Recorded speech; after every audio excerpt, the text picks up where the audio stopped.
The real unfairness is not the unfairnesses that have been talked about on this panel. The unfairness is that while we have these partisan squabbles year after year and day after day in the Senate, there are millions of American children that are attending schools that from the beginning are foreclosing their future.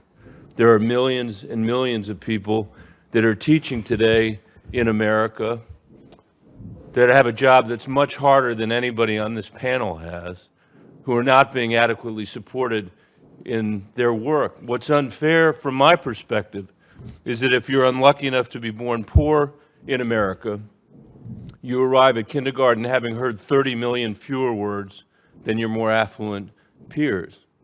What's unfair to me is that if you are born poor in America, your chances of reading proficiently at the 4th grade is 1 in 5, as Senator Scott said.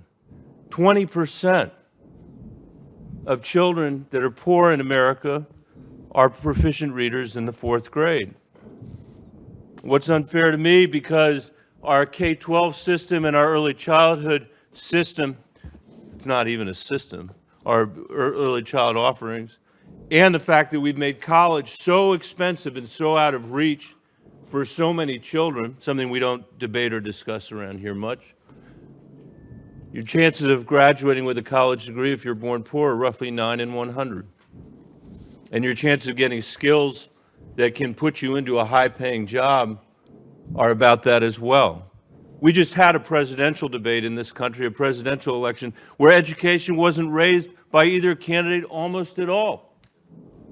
We had a debate about trade, but no debate about skills, no debate about education, no debate about the ability to put people in the chance to earn something for their family. What's unfair to me is that there are 159 public schools in Detroit serving kids in K-8 grade, DPS, charter, and EAA schools. Of those, only 3 performed above the state average in reading and math in 2015, with 1 scoring above average in both.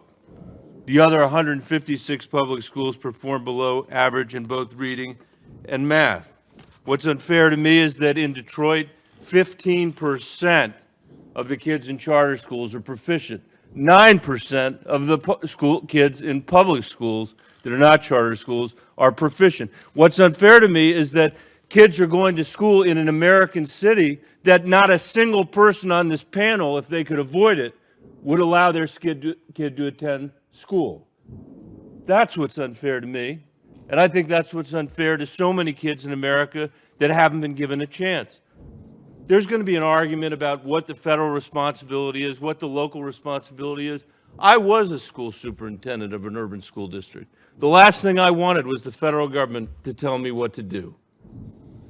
But I believe we have a profound national interest in the idea that only 9 out of 100 kids that are born poor in this country are getting a college degree. I think we have a profound national interest in the fact that we don't have a theory about how to attract the next 1.5 million teachers to teach, especially in our high poverty schools in America's cities and America's rural communities. I wish this whole committee's work for the next year or 2 years or 5 years was dedicated to the question of what's going on in the public schools in America, what's going on with access to higher education and to early childhood education, and I'd certainly support an effort in that regard. There is nothing in the conversations that I've had with this nominee or in the experience that I've seen that she's participated in Michigan or Detroit that gives me any confidence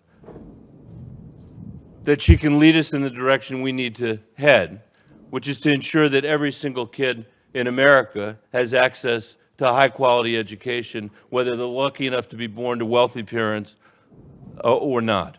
And it's for that reason, Mr. Chairman, that I will vote against this nomination.